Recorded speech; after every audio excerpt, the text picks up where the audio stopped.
ఇక కేయూలో జూనియర్లపై సీనియర్ల దాడికి సంబంధించి మనస్తాపంతో ఒక విద్యార్థిని ఆత్మహత్యాయత్నం చేసింది. సో ప్రాణాలు కోల్పోయినటువంటి పరిస్థితి ప్రస్తుతం కేయూలో కొంత చర్చనీయాంశంగా మారుతుంది. దానికి సంబంధించినటువంటి అప్డేట్స్ ఒకసారి మనం చూస్తూ ఉన్నాం తొలి వెలుగు స్క్రీన్ మీద. సో కేయూకి సంబంధించినటువంటి అప్డేట్స్ అయితే చూస్తూ ఉన్నాం. ఏదైతే జూనియర్ల పైన సీనియర్లు దాడి చేయడంతో ఖమ్మం జిల్లాకు చెందినటువంటి శ్రీ విద్య కేయూలో 5 ఏళ్ల ఇంటిగ్రేటెడ్ కెమిస్ట్రీ 2వ సంవత్సరం చదువుతోంది. సో పద్మాక్షమి బి బ్లాక్లో ఉంటున్నట్టుగా తెలుస్తోంది. అదే హాస్టల్లో ఉంటున్న సీనియర్లకు శ్రీ విద్యకు ఓ విషయంలో వివాదం చోటు చేసుకోవడంతో ఈ క్రమంలోనే శ్రీ విద్యపై సీనియర్లు దాడి చేయడమే కారణంగా తెలుస్తోంది. సో మనస్తాపంతో ఆమె ఆత్మహత్య చేసుకున్నట్టుగా తెలుస్తోంది. రైట్ నా ఒకసారి ఇదే అంశం మీద పూర్తి సమాచారం తెలుసుకుందాం. మా ప్రతినిధి వెంకటరత్నం ప్రస్తుతం ఫోన్ లైన్లో అందుబాటులో ఉన్నారు. సో వెంకటరత్నం, కేయూలో ఏం జరిగింది, ఎందుకు ఆ విద్యార్థిని ఆత్మహత్యాయత్నం చేసుకొని ప్రాణాలు విడిచింది? శ్రీశైలం ఇప్పటి వరకు ఇక్కడ శ్రీ విద్య అనేటువంటి మొదటి సంవత్సరం 3వ సంవత్సరం చదువుతున్నటువంటి ఒక విద్యార్థిని మాత్రం సీనియర్లతో గొడవ జరిగిందని చెప్పి కొంత ఆందోళనకరమైనటువంటి వాతావరణం నెలకొంది. దాదాపు 10 రోజుల క్రితం ఈ సంఘటన జరిగినట్టుగా మనకు స్పష్టంగా తెలుస్తుంది. అయితే ఇప్పుడు శ్రీ విద్య తను ఖమ్మం జిల్లాకు సంబంధించి మధిర తన విలేజ్ అయితే ప్రస్తుతానికి 5 ఏళ్ల క్రితం 5 ఏళ్ల ఇంటిగ్రేటెడ్ కోర్స్ కెమిస్ట్రీలో 2వ సంవత్సరం చదువుతుంది. ప్రస్తుతానికి బి బ్లాక్ లో ఉంటున్నటువంటి శ్రీ విద్య అదే హాస్టల్లో సీనియర్లకు అలాగే శ్రీ విద్యకు ఒక విషయంలో గొడవ జరిగినట్టు తెలుస్తుంది. అయితే తన రూమ్ లో ఉన్నటువంటి బంగారు ఆభరణాలు కొంత డబ్బు పోయిందని చెప్పి సీనియర్లు ఆరోపణ చేశారు. కేయూ పోలీస్ స్టేషన్ లో ఫిర్యాదు చేశారు.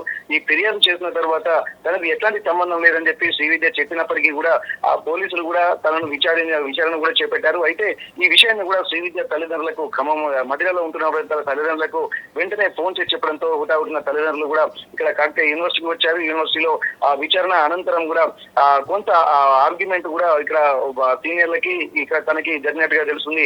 ఇవన్నీ దృష్టిలో పెట్టుకున్న తర్వాత ఆ సీనియర్లు ఒక తను దొంగతనాలు ఆరోపించడంతో మనస్తాపం చెందడంతో వెంటనే తను పురుగుల మందు తాగి ఆ బలవన్మరణానికి పాల్పడినట్టుగా తెలుస్తుంది. అయితే కొంత తప్పించుకున్నటువంటి నేపథ్యంలో ప్రాణాపాయ స్థితిలో ఉన్నటువంటి శ్రీ విద్య ప్రస్తుతానికి ఖమ్మం మధిర హాస్పిటల్ నుండి అక్కడి నుండి మెరుగైన చికిత్స కోసం హైదరాబాద్ లోని నిమ్స్ ఆసుపత్రికి తరలించారు.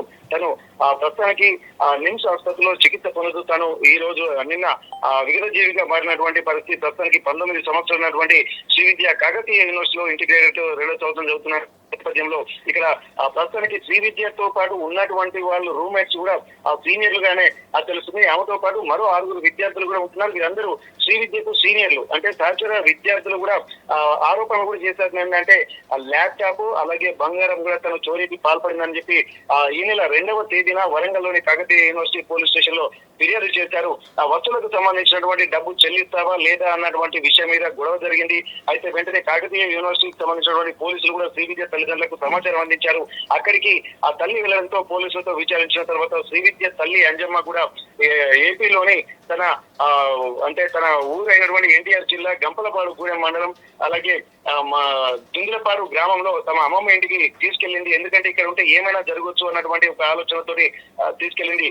అక్కడికి వెళ్ళినటువంటి శ్రీ విద్య ఈ నెల 7వ తారీఖున ఇక్కడ పురుగుల మందు తాగి బలవన్మరణానికి పాల్పడింది. 2 రోజుల తర్వాత అక్కడ కుటుంబ సభ్యులు కూడా మధురలోని హాస్పిటల్ నుంచి ఎక్కడి నుంచి మెరుగైన ఆసుపత్రి చికిత్స కోసం హైదరాబాద్ లో నిమ్స్కు తరలించి అక్కడ ఆ చికిత్స పొందుతూ సోమవారం నాడే ఇక్కడ విగతజీవిగా మారడంతో శ్రీ విద్య తల్లిదండ్రులు కూడా కొంత ఇప్పుడు రిజిస్ట్రార్ కు ఫోన్ చేసి చెప్పారు.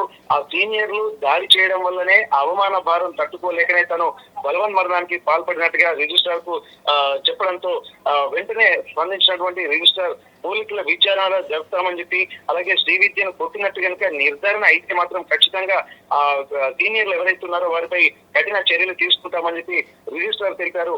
ఈ విషయం వెంటనే ఇప్పుడు కాకతీయ యూనివర్సిటీలో కూడా కొంత కలెక్టున్నటువంటి పరిస్థితి ఇప్పటికీ బయటకు పొక్కకుండా అంతర్మ లోపలే ఇట్లాంటి ఇంకా ఎన్ని జరుగుతున్నాయన్నటువంటి విషయాలు కూడా కొంత చర్చకు వస్తున్న నేపథ్యంలో తల్లిదండ్రులు మాత్రం శ్రీ విద్య తల్లిదండ్రులు మాత్రం ఇక్కడ సీనియర్లు కొట్టడంతోనే తను ఆరోపణలు చేయడంతోనే తను బలవన్మరణానికి పాల్పడినట్టుగా తల్లిదండ్రులు చెప్తున్నటువంటి పరిస్థితి.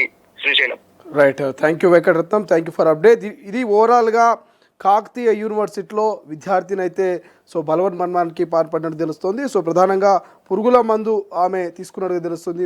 పురుగుల మందు తీసుకొని ఆమె మృతి చెందినట్టుగా తెలుస్తుంది. సో ప్రధానంగా కాకతీయ యూనివర్సిటీ ఉన్నటువంటి ఎవరైతే సీనియర్లు దాడి చేయడంతో మనస్తాపంతో ఆమె ఆత్మహత్యాయత్నం చేసినట్టు తెలుస్తోంది. సో ఈ నేపథ్యంలో కుటుంబ సభ్యులు రిజిస్టర్కి చెప్పడము, సో రిజిస్టర్ నుంచి కూడా ఖచ్చితంగా సీనియర్లు కనుక ఈ దాడికి పాల్పడి ఉంటే వాళ్ళ మీద చట్టరీత్యా కఠిన చర్యలు తీసుకుంటామంటూ హామీ ఇచ్చినట్టుగా తెలుస్తోంది. అసలైన తొలి వెలుగు. ఫాలో వాట్సాప్ @తొలి వెలుగు అఫీషియల్.